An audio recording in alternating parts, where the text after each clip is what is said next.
up and stay with the guys from Orange Y. I told a previous, I think it was Kevin, does more than I never even thought about racing. I mean, I grew up here. This is my background, my backyard, and no one ever said, "Hey, let's go down to Orange Y." I never even thought about going down to Orange Y. If I would have known it was so prolific, I would have been down there every weekend. But I regrettably, I never went there when I was a kid, man. It was that good? It was shocking for me, man. I'm telling you. Like they probably had like 80 motos or something at a local on a Wednesday night. You know, we had like at a local race here on a Sunday, we maybe had like 20 motos. So it was insane. And you know, I met a lot of people there just hanging with Billy Griggs. You know, like when you hang with Billy Griggs, you have like you have instant credibility. And so, you know, that was his local track, and so he knew everybody there, and that's how I met, you know, like Brian. I think I met Brian Gass then, but he was kind of a dick and wouldn't talk to anybody. But I met like Brent Shoup and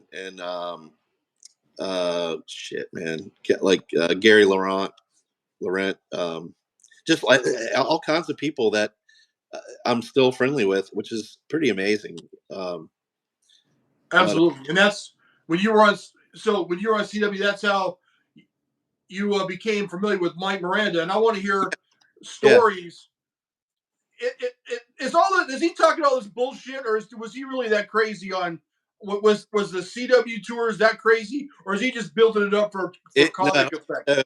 So let's put this in perspective. Like, do you have kids? Yeah. Okay. Would you send your like 11 or 12-year-old kid off with a 19-year-old adult for the summer? If it was a factory ride, maybe.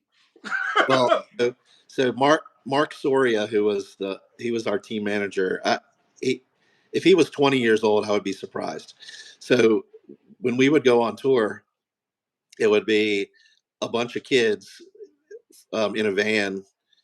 Like, I think the youngest one was like Roger Moore. I think he was like maybe 8 years old, up to like, you know, 16 or 17. And Mike and some of those guys, they would get flown into races. Or sometimes they would ride with us in the team van. But when we go to a national, it was mayhem. Like, a lot of those stories, they're not fabricated. It's insane, man.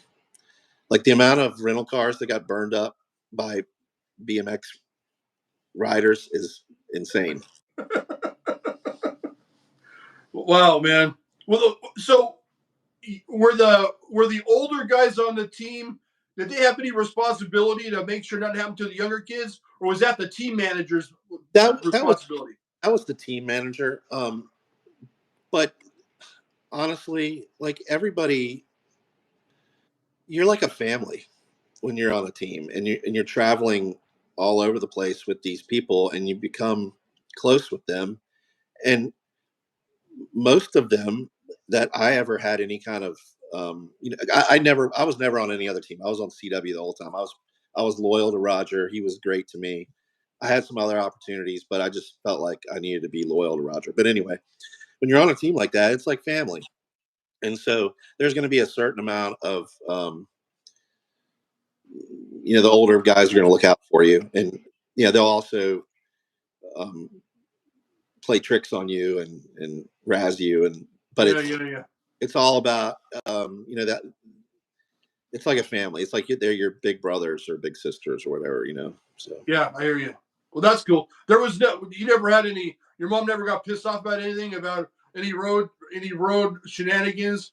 She ever called Roger and goes, "Roger, what are you doing to my kid?"